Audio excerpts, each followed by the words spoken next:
hit. Okay, we're all set. Eric? Thank you, Candace. Good afternoon, everyone. It's the beautiful weather here in central New York where I'm located.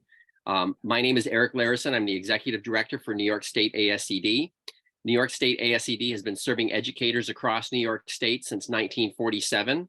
And along with our current partners, the teacher centers across New York, SANES, PLC Associates, and our newest sponsor, Lexia, we're committed to doing everything we can to help educators serve the students and communities across New York State. The whole idea for this series came about last summer during our board's annual meeting, and our board members are from across New York State. And during the discussions about various things going on, we touched upon the subject of the Seal of Biliteracy, and it was interesting to find a diversity among our board members. Some were from districts where large numbers of students earn the seal. Some were from districts where only a handful of students earn the seal. And then there were one or two districts represented where no one was participating in the Seal of Biliteracy. So we thought that it would be good to do something about that. And so I was charged to reach out to see if there was a way for New York State ASCD to help sponsor a webinar series that would address both districts that have experience in offering the Seal of Biliteracy, as well as help those districts who have not started that process yet. And I reached out to my regional RBERN here in Mid-State, and then that in turn brought me in touch with Candace at the Office of World Languages and NYSSB, and that's how this series came about.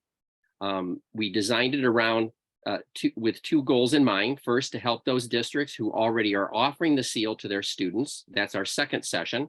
And then to this session this evening or this afternoon is for those districts that haven't started this process yet, but want to. And we wanted to offer these earlier enough in the year so that time can be used during the summer into the fall for planning, especially for districts who haven't done this before. We hope that you find both installments helpful and that you'll learn a lot and be familiarized with many, many resources that are available from throughout the state to help districts in doing this good work. We also want to thank our new partners at NYSSB for joining us or helping us in this way to put this series together. And we are very grateful that Candace is the one who's doing this, and she has the connections and that expertise. Many of you already know her. And so with that, I want to thank you all for being here. And if you want to learn more about New York State ASCD, you can check out our website. I'll put that in the chat as well. So now to turn this over to Candace. Thank you for coming to CS. Thank you so much, Eric. And we at OBEWL and NYSSB are thrilled to be able to work with you and your organization. And thank you so much for your support in the Seal of Biliteracy. So as Eric mentioned, my name is Candy Black, and I am the World Language Associate in the Office of Bilingual Education and World Languages of the New York State Education Department. I am your contact if you have any questions, not only about the Seal of Biliteracy, but also about your world language programs. We are very proud to be collaborating with the New York State Association of Supervision and Curriculum Development to offer the two webinars that Eric mentioned, both of them this month on the New York State Seal of Biliteracy, and both provided free of charge. Today's webinar is entitled Starting a Seal of Biliteracy Program at Your School. The New York State Seal of Biliteracy has experienced tremendous growth since it was first offered in 2015-16. In the current school year, more than 470 New York State high schools offer the seal to their students. This session will review what the seal is, who can earn this distinction, what benefits it brings to students, educators, and schools, as well as what it takes to start a Seal of Biliteracy program for the first time. A wealth of digital resources, as well as local BOCES contacts, will be provided to support schools interested in starting a SEAL program for the upcoming year. Time is going to be allotted at the end of this session for questions, and I encourage you to come with me on this journey about how you can learn to honor your students who have developed the 21st century skill of biliteracy. So we're going to start with the accessing resources. So you see in front of you both a tiny URL as well as a QR code, and you don't have to scramble to get your device out. I will continue to add this handouts folder into the chat. It's the same one that was there before, but if you're just joining us now, it will be in there. I will also be sending out a follow-up email to everyone who is registered to this webinar later tonight or early tomorrow morning with that link. So don't worry, you have everything you need there. And all the materials that I'm going to show you in this presentation can also be accessed on our website. And again, you have the link at the bottom, you have the QR code there, and you have the picture so you know when you get there to the right spot. So let's start off with what is the Seal of Biliteracy? The seal is an award that recognizes students who have attained a high level of proficiency, which we will define, in 2 or more world languages, one of which is English, by high school graduation. In terms of why you might be interested in offering this seal, we know that having a population of students that are both multilingual and multiliterate not only enhances their overall academic achievement and gives them intercultural competency, but it also has benefits to our region, our state, and our nation in terms of boosting our economic competitiveness, improving people's ability to work with a variety and a diverse group of others. It strengthens our national security to have students at these schools, and it helps us to leverage inequity in societies. As administrators, I also wanted to start out with our readiness measures. I'm sure you know that there are certain measures on your ESSA accountability score that earn you points. So if your students earn the Regents Diploma with Advanced Designation, if your students take AP or IB exams, they get points. I want to make sure that you know that for every student that earns the seal, your school can also earn 2 points, and that includes your English language learners, whether they're graduating with the cohort or not. Students who complete all of the requirements of the seal receive a number of items completely free of charge from NYSSB. They get an official seal on their diploma. It looks very much like the seal that you can see on the certificates in the lower right-hand corner photo on this screen.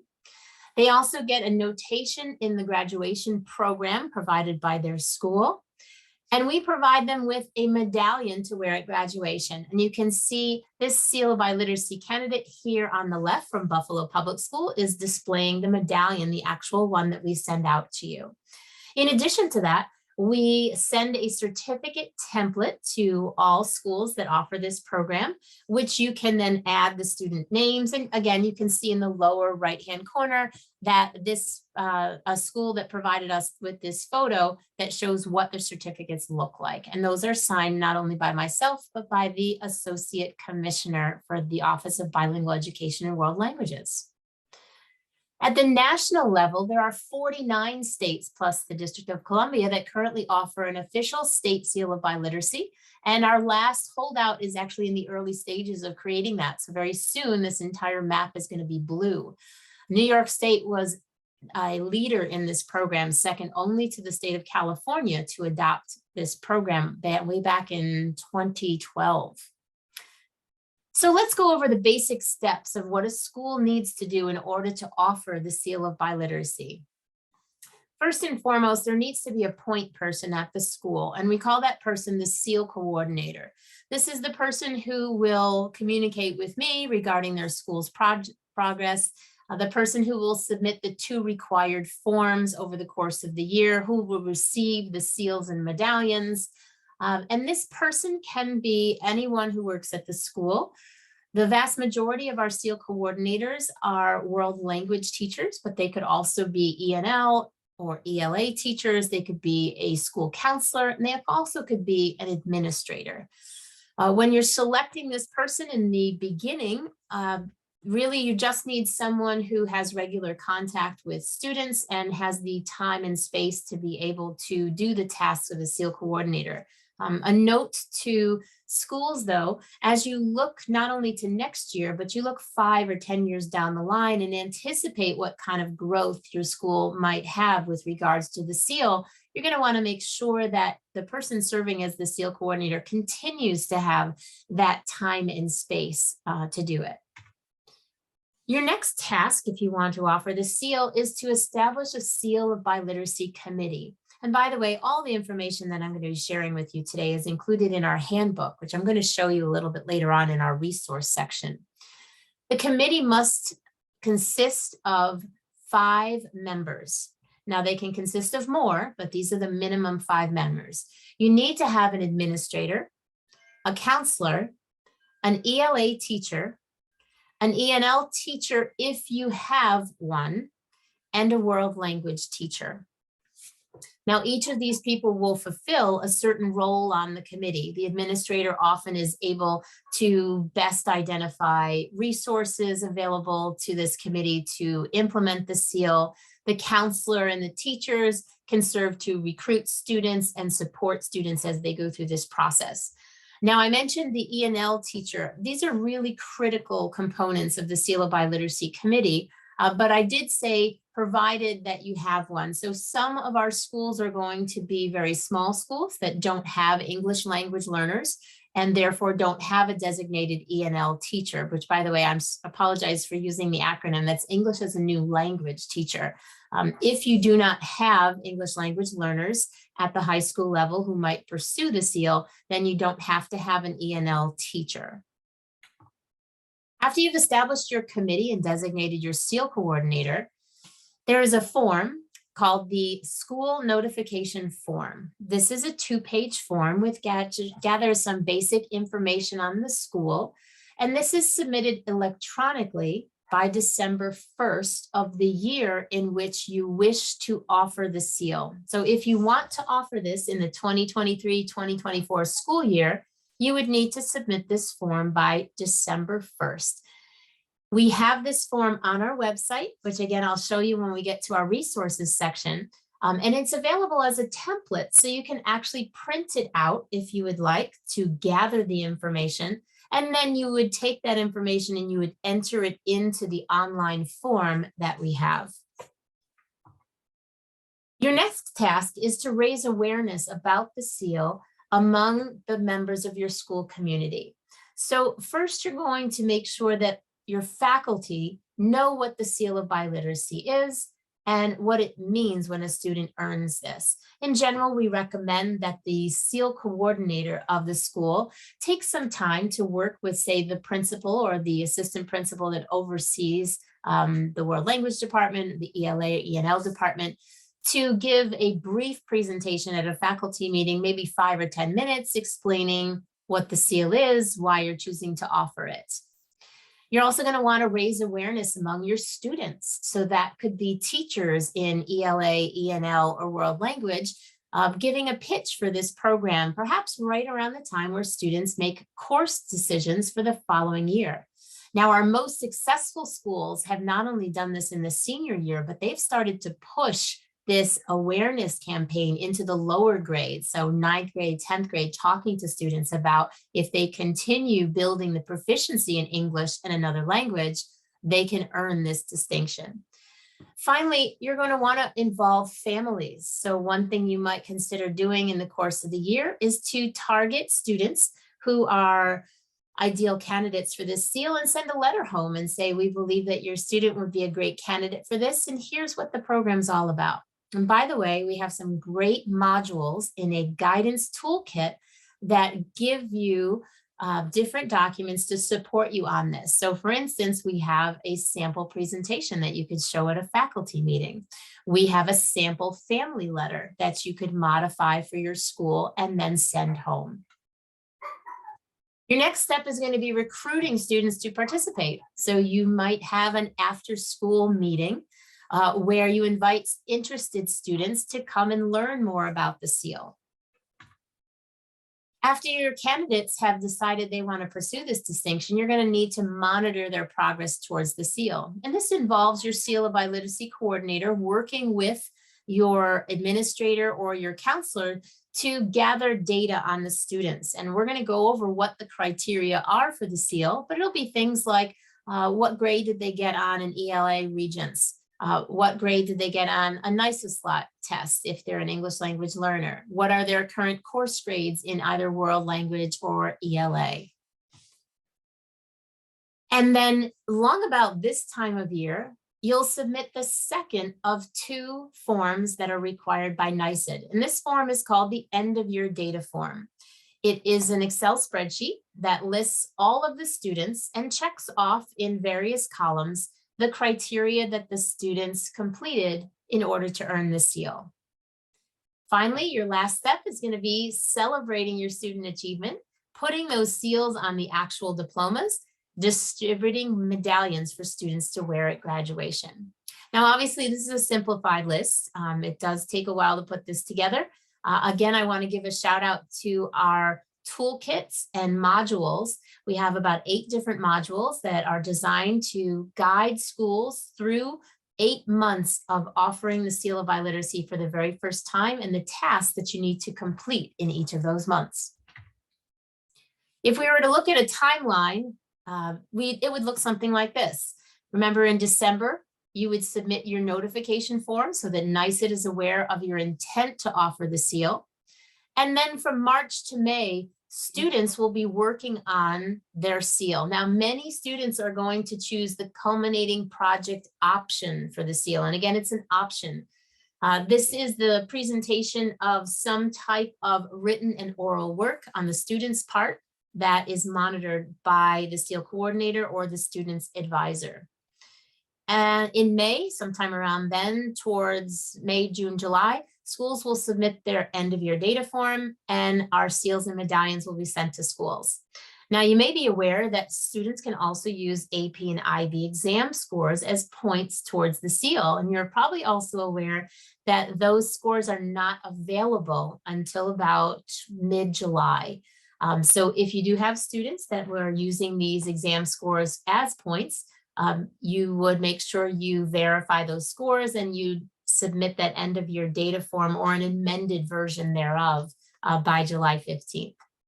And then in August, this is not something that you would need to do unless you happen to also be the district data coordinator, but that person submits on an annual basis graduation data to NYSSB, and that usually takes place late July, early August. The Seal of Biliteracy is part of that because you get credit for those students who do the seal. And so that person would complete that final task at that time. So let's talk about who can earn the Seal of Biliteracy. And I hope you enjoy some of the actual pictures that I've included from various Seal of Biliteracy earners from this past graduation year from across the state. So who can earn the seal? Students from any New York State school. That means public schools, charter schools, and non-public schools. So our religious and independent schools are eligible as well. Students must be graduating seniors from high school in order to earn the seal. And while they can do work towards the seal before senior year, they can't actually be awarded the seal until their senior year. And here's an important point you need to know. Students must graduate with a Regents diploma in order to be eligible for the seal. It's one of those foundational requirements. And while students from all kinds of schools may have very rigorous curricula, if your school doesn't offer the Regents diploma, then I would say that an alternative, say, to the New York State Seal of Biliteracy is the Global Seal of Biliteracy, which I can talk about after this presentation is done. Students need to be able to demonstrate a high level of proficiency in English and at least one other world language. So those are the requirements. Any New York State school graduating senior with a Regents diploma that can demonstrate a high level of proficiency in 2 world languages, one of which has to be English. So it's a pretty wide net. But let's talk about who are our seal earners. Who actually are they? Well, 60% of our seal earners are students that we call never Ls, whose home language is English. So let's take a step back. An L, or an ELL, is an English language learner. That's a student who, upon entering your district, was designated as not yet having the required level of proficiency in English. And so they're provided with E&L services. So a never L is someone who, upon entering the district, was not designated as an English language learner because they had the level of proficiency in English that's required. So this is the vast majority of students that currently earn the seal. And generally, these are students whose first language is English, who are studying a world language in high school. However, we could also have other populations.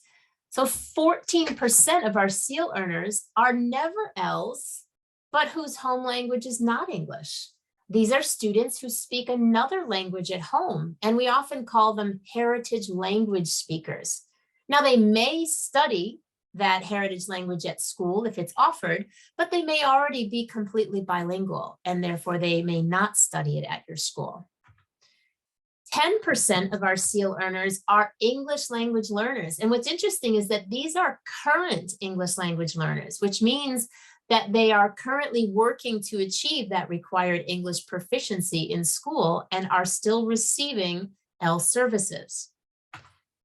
And then the last percentage of students, about 16%, are former English language learners. These are students who were identified at an earlier time in their academic career as needing ENL services, but who have since achieved the required level of English proficiency. So when you add up those last two categories, you find out that more than 25%, or 1 in 4 students who earn the seal, is a current or former English language learner.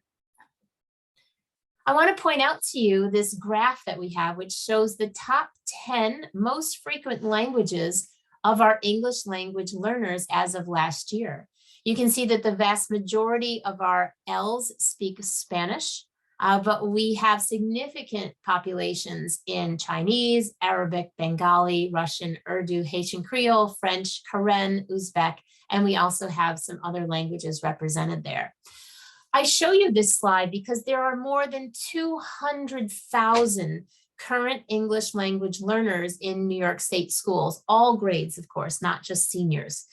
And there are even more former English language learners and heritage language speakers. And many of these students are ideal candidates for the New York State Seal of Biliteracy because they already speak a language other than English, and they are either speaking or receiving services to help build proficiency in English.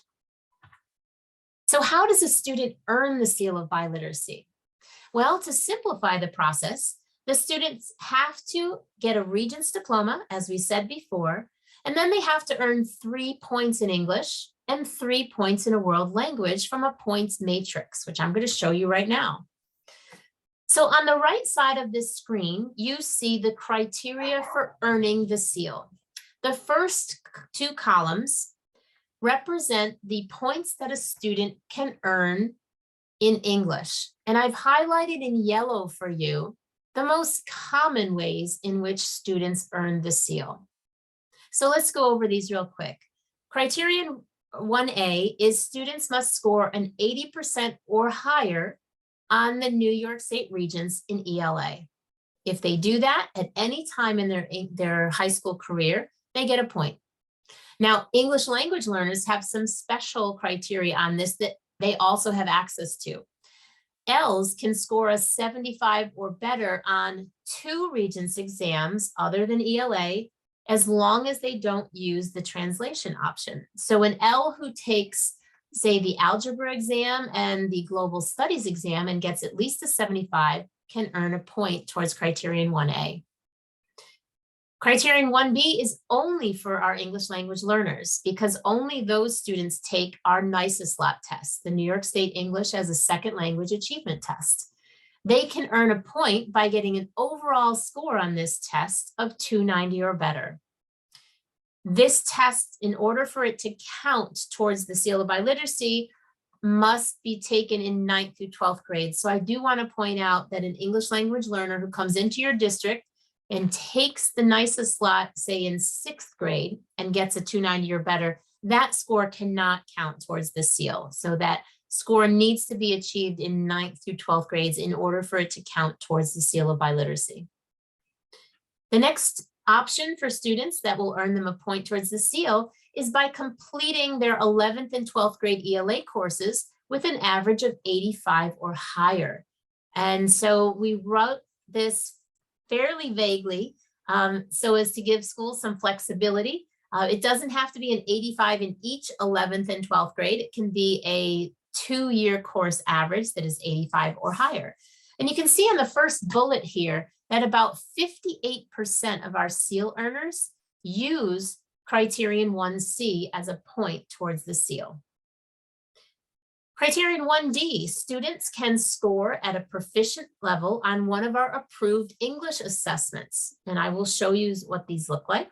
And then finally, the last criterion 1E, this is worth 2 points, not just one. So you can see it's a pretty popular option. About 1 in every 4 students does this culminating project in English. What this means is that this student will do some kind of project that includes a writing sample, and then they will present that project orally in front of a group of 2 adult English speakers, and they will be evaluated on the 4 skills of speaking, listening, reading, and writing. And they can earn 2 points by hitting the proficiency level that's required. Again, we'll talk about that in a little bit. So those are the English criteria. Students can do any combination of points that gets them at least 3 points. Now let's move to the 3rd and 4th column, which you can see there are items highlighted in green. These last 2 columns are the criteria for world languages, and it's for any language other than English. Again, I've highlighted the ones in green that most of our students do. 2A, students can earn a point by completing a Checkpoint C world language course with a grade of 85 or higher. So what is Checkpoint C? In brief, world language study in New York State is divided into 3 checkpoints, which are 2-year sequences of courses. Checkpoint A generally starts in 7th grade and is a 7-8 combination. Checkpoint B is generally a 9th and 10th grade 2-year sequence. And checkpoint C is anything beyond that checkpoint B part. Notice that 2A is a little different, and it says that students only have to get an 85 in a checkpoint C level world language course. So unlike 1C, where students have to complete both 11th and 12th grade English courses with 85 or better, 2A only requires 1 year of a checkpoint C course, which very often in New York State is offered in 11th grade and or 12th grade. So students can actually earn points towards the Seal of Biliteracy prior to their senior year. Now, 2B and 2C are not frequently used, but they are out there as options. 2B is a student who has studied abroad for at least 3 years at grade 8 or beyond, can provide a transcript from the school at which they studied demonstrating a grade of B or higher, and they can get a point for that. So if you had a student who studied, say, in Yemen before coming to your school, and they can provide a transcript for that, they can earn a point towards the Seal of Biliteracy.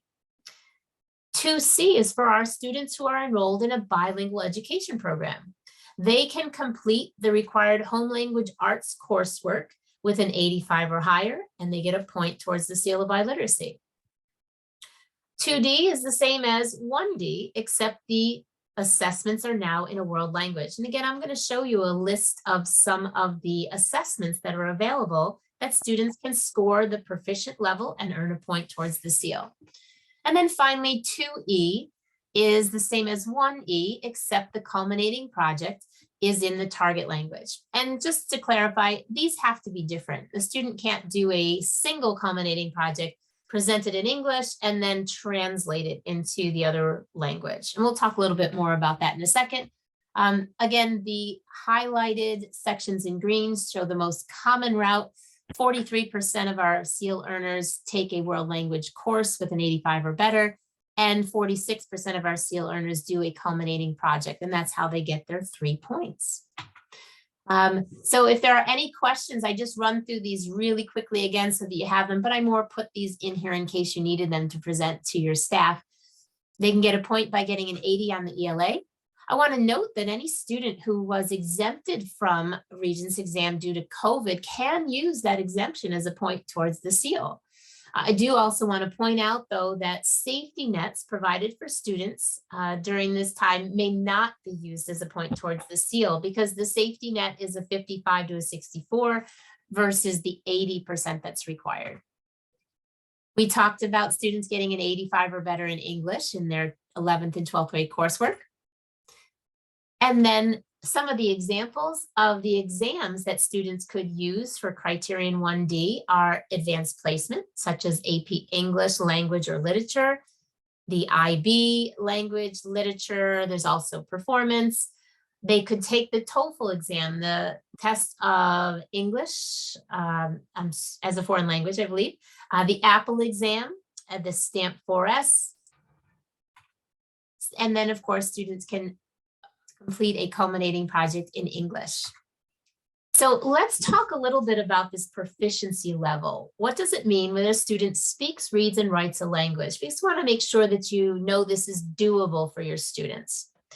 So students who have achieved the appropriate proficiency level can usually follow the main message in various time frames. Meaning, if I were to tell a story using basic past, present, and future, in about a paragraph, students would be able to follow that main message.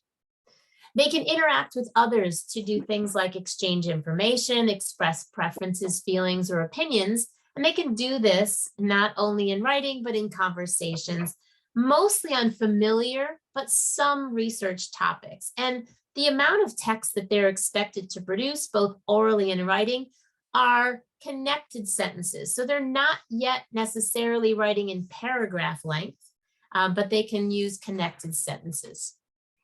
They can give detailed presentations and state and support their viewpoint, again, on a variety of familiar and only some research topics, using a few short paragraphs.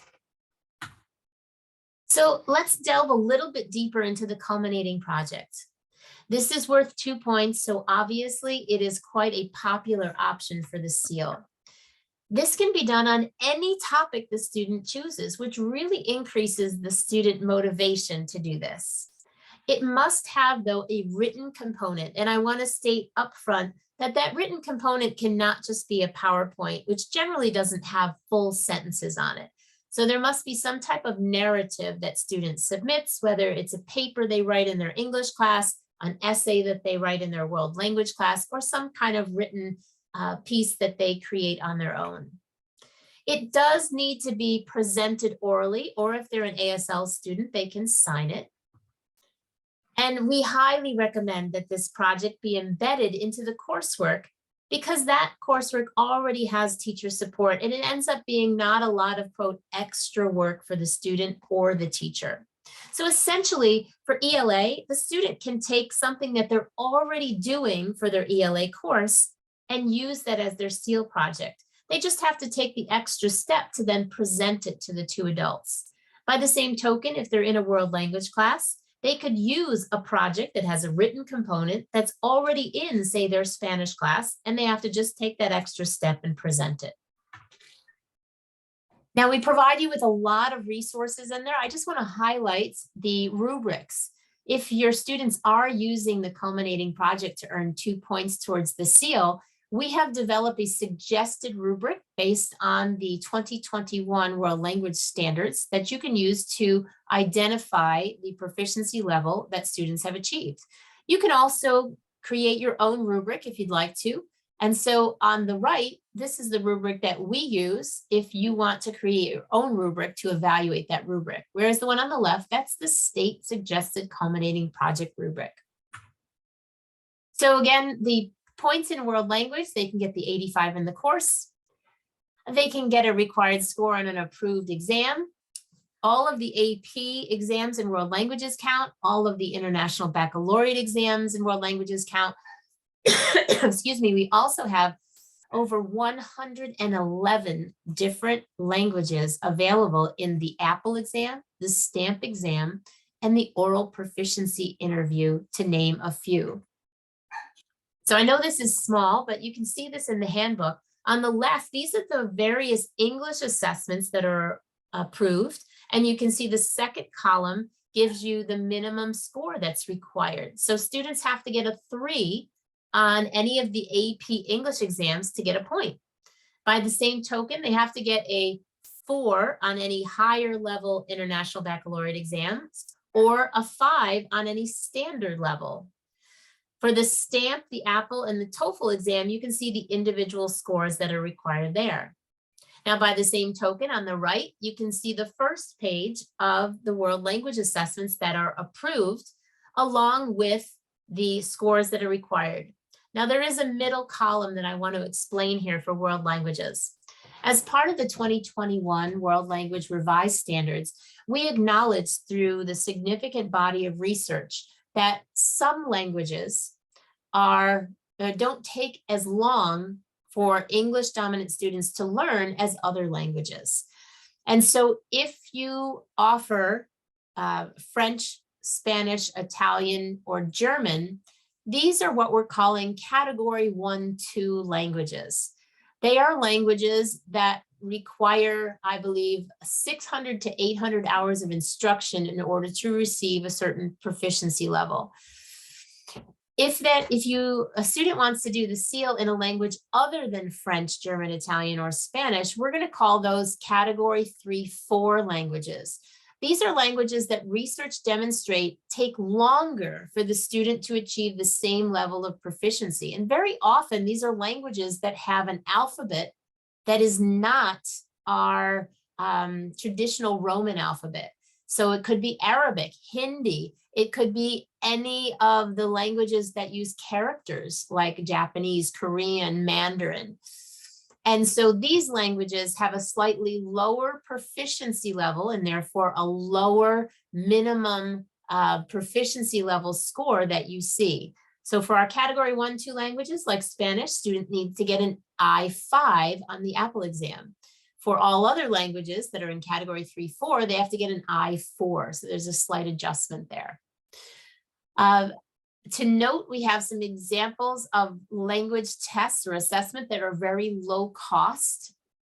And you also have programs that are sponsored by home countries like the DELE, the Diplomas of Spanish as a Foreign Language. And as I mentioned, we offer assessments that can be applied towards the Seal of Biliteracy in 111 different languages in addition to English. Of course, our last option to earn a point towards the seal are those projects. So let's talk about the resources that we have available for you, and all of these on our website. First and foremost, we have the handbook.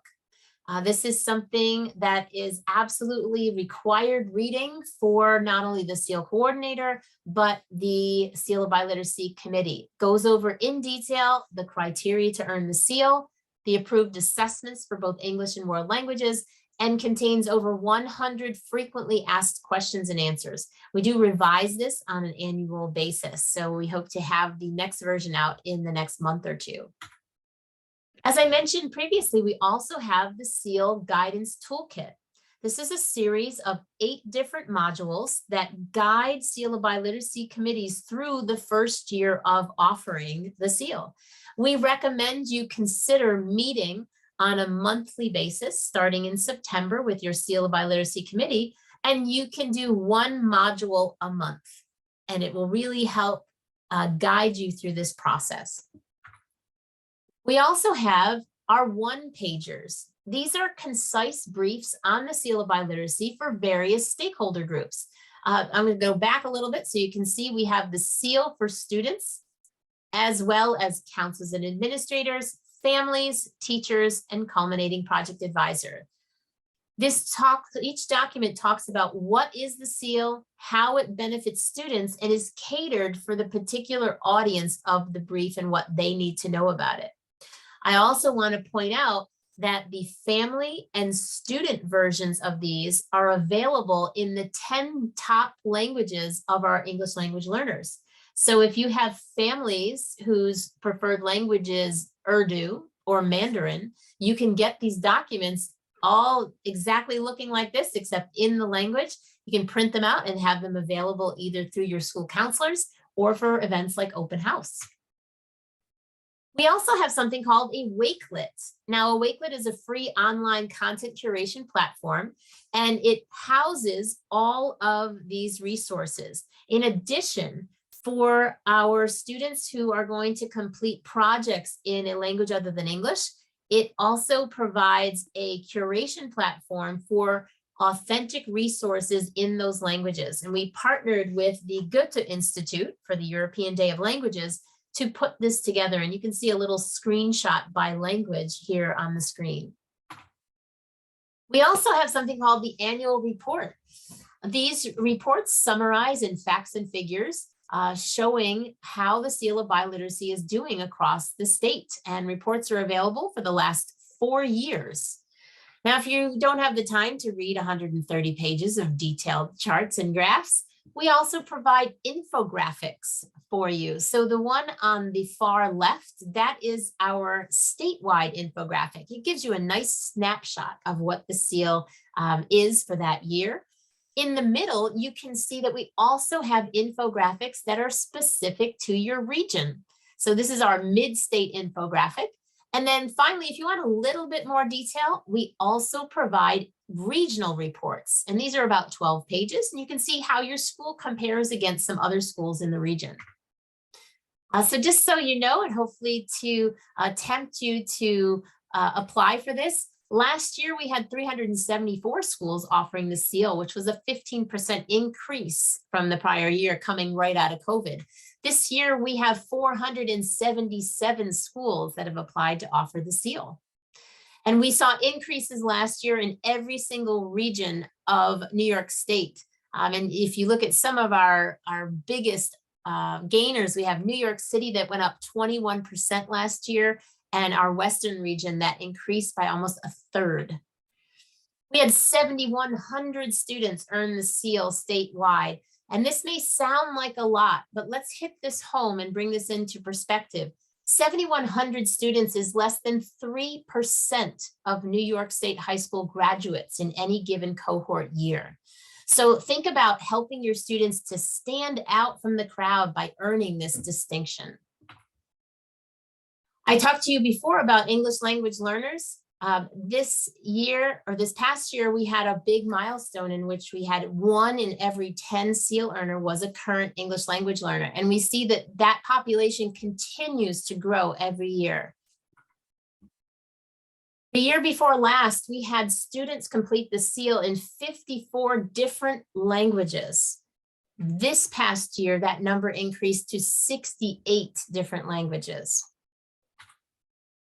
Now, you may not know this, but students can actually earn the seal in more than English and one world language. We had 178 students earn the seal in 2 languages in addition to English last year. We had 11 students earn the seal in 3 languages in addition to English. And we had something really special last year. For the very first time, not only in New York State history, but in United States history, we had the first student ever to earn the Seal of Biliteracy in 4 world languages and English. And it's right from Eric's region in mid-state and from Vestal, New York, and we're very proud of them. Now we offer digital badges if you're into that for our school. You can see some of them on your screen for things like just offering the seal, but also we have our veteran award if you've done it for more than 5 years, or we have your 2 languages in addition to English award. You can put these on your website in your communication to families or anywhere else you might want to use them. I want to close today to let you also know that we have something called the Seal Forum. This is a free monthly virtual meeting that offers guidance and support on the seal, as well as the opportunity for you to come and ask questions of me or to discuss unique solutions and network with other seal coordinators. Your school doesn't have to be offering the seal to participate in these. You can come to the ones that work for you.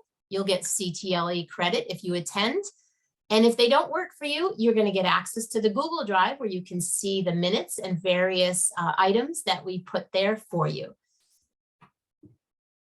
I do want to let you know that you have regional support for this. So not only am I here for you, and I'm going to provide you with my contact information on this last slide coming up, but you have an Arborn in your region. So Eric referenced this at the beginning. His first contact was Maria Fenton from the Mid-State Arborn.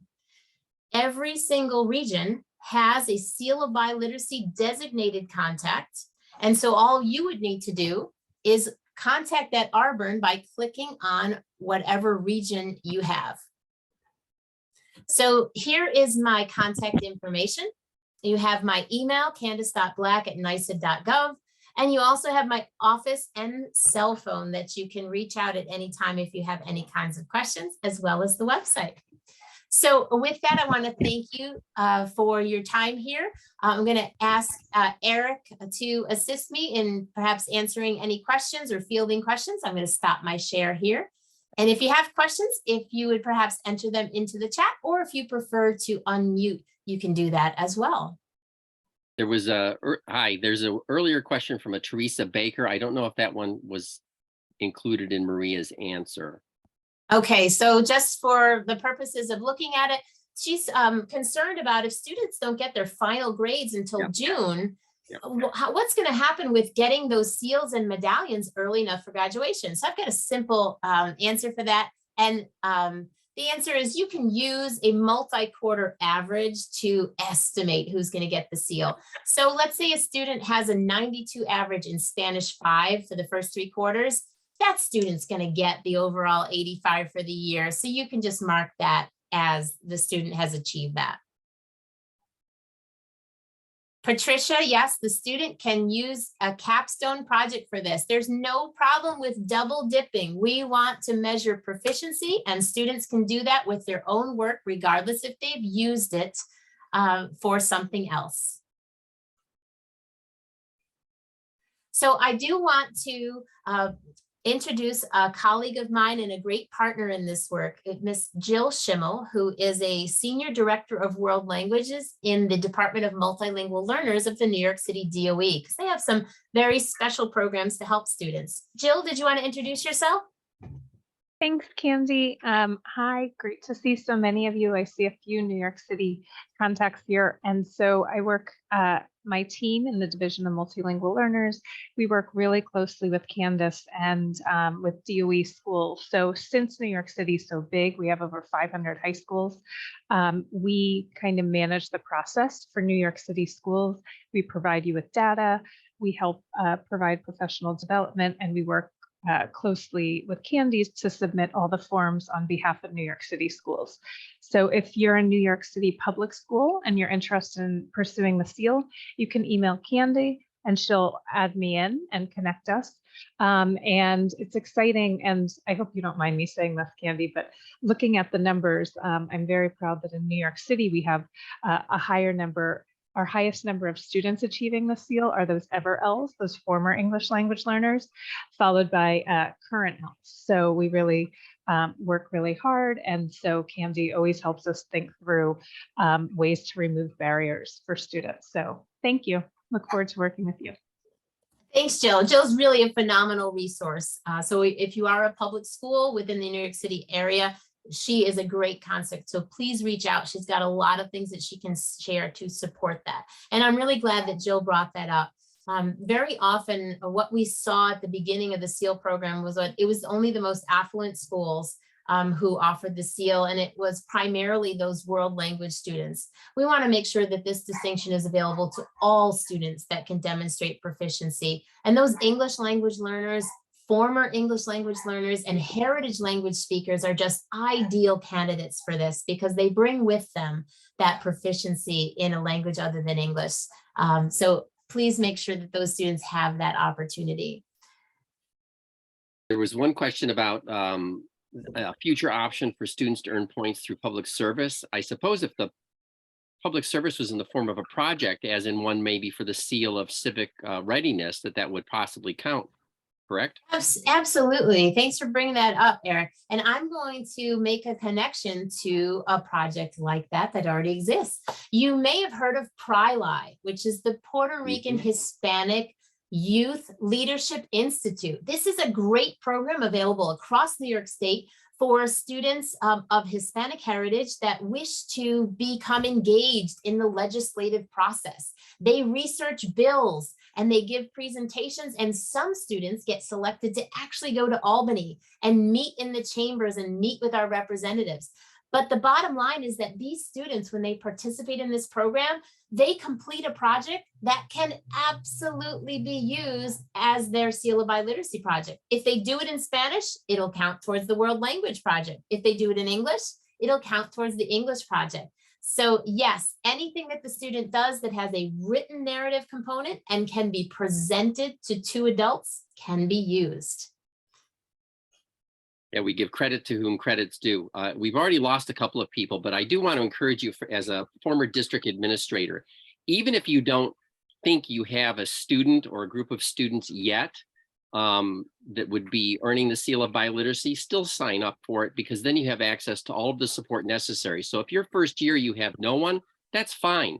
No, the state ed's not going to come after you and say you signed up and naughty. Because the longest journey begins with a single step. And I think the first step you've taken is obviously being part of this webinar. The next step would be to sign up for the Seal of Biliteracy, to then work on encouraging people in your stakeholder communities within your school to work together, to collaborate, to make this possible for students. I had the pleasure of working with Maria Fenton very early when this first started. And she was a mover and shaker in instituting a project approach that's used here in our mid-state RBURN, and the numbers of students earning the seal in the mid-state RBURN is just skyrocketed over the years. And it all comes through collaboration and also looking at all of the different ways in which the simple outline that Candace went over can be met. And again, double dipping works, double dipping counts, because it gives credit to where credit's due. Right. And I'll piggyback on that. One of the reasons we've had such phenomenal growth within the mid-state region is a direct result of the support of Maria Fenton. Maria, did you want to introduce yourself, as well as maybe say a couple things about the consortium work you're doing to support schools, as well as the culminating project presentation group that you have? I will. Thank you so much. I'm en route, but I wanted to say hello, and I did post as well the support that I had several years ago when Eric was my administrator, and I presented to him this opportunity to be able to identify some students who might be possible candidates for the Seal of Biliteracy. The support was unbelievable. And so when he reached out this year and said, hey, can we bring this to ASCD New York and bring it out to everyone, it just felt so right to be able to have it come full circle, where he was an administrator now in a different position and helping us to really support this process exponentially. So very grateful. The work that Candy has done is so incredibly supportive. And again, no Seal of Biliteracy program would be successful without a successful world language program and a successful ENL program. So it's all plates are in the air at this point in order to support the students. In our mid-state region, it became very apparent that we obviously have 126 districts. I wanted to move this as quickly as I possibly could and bring it to an exponential level. And so with the support of my own coordinator at Mid-State, I really chose to work in collaborative groups. And so you might consider that, find another school that is already doing this process and work together. Perhaps run a presentation day together. And that's how it started, and it just grew. And so we have 126 districts for Mid-State RBURN. They're peppered into 9 BOCES. And so in essence, what we've done is we have put together a collaborative group in each one of the BOCES. And so while a lot of the work happens in-house and within with the autonomy of the districts, the individual districts, a lot of the work can also be collaboratively done, right? We could share each other's resources. We obviously need, as Candy mentioned, at least 2 speakers of the language. A lot of times that doesn't exist in, it isn't possible in one district that might be small. It a lot of times isn't possible for 2 speakers of the language that have not had the student currently, and that's a necessary element of those presentations. So for for those panels, it's really wonderful to be able to have each other's support, to be able to pull from each other's districts and return the favor to each other.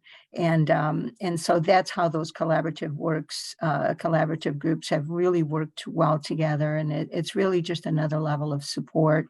I'm here to support you on any opportunity that I can bring forward to make this happen in your school. Please do not hesitate to reach out. I can connect you not only obviously with the network within my region, but with any of the other regions where our burns are pretty tight knit group. Yeah. So thank you, Candy, and thank you, Eric. Yeah, thank you, Maria. Thanks, Maria. And so as Maria said, there is a person at each regional RBURN that can help you with this. I had a couple of questions I wanted to make sure that we addressed. Sujin wanted to know about the Global Seal of Biliteracy, which I mentioned previously. Now, obviously, we want you to offer the Seal of Biliteracy, but we did tell you that you have to offer a Regents diploma in order to be eligible to do that. So if you happen to be a non-public school that doesn't offer the Regents diploma, one option for your students is called the Global Seal, and I have put that link in the chat, and I'm going to show it to you right here. This is a Seal of Biliteracy that is nationwide. Students have to take 2 tests, a test in English and a test in the world language. They have to achieve a certain proficiency level, and if they do, the people that run this site called Avant Assessment will send the student a certificate and a medallion for the Global Seal of Biliteracy for the student. By the way, the Global Seal is also available for adults. So if you want to verify your proficiency, you can do this.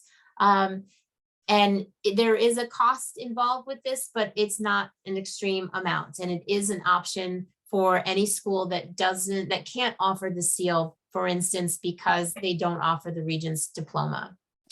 Now, I also wanted to address Kyla's question of, can districts collaborate to form a panel? And yes, they can absolutely do that. And we highly encourage that. So get together with your neighboring districts to work on this. Yeah, you really don't need to be alone doing this work. Find out people of like-minded, especially in districts where the work is already underway. Figure out what they're doing, steal whatever you can that makes it easier, modify, adjust, whatever is necessary, because again, this is real world learning. This is validation of real world authentic learning. And we as educators want to provide that for our students. And it also helps to, it operates from an asset base, a strengths base, because many of our students come to school with other languages, other dialects under their belt already. And we want to give credit for that, and also for the good learning that our world language students do in their coursework. Absolutely. So I am going to stop the recording. So pause one moment, please.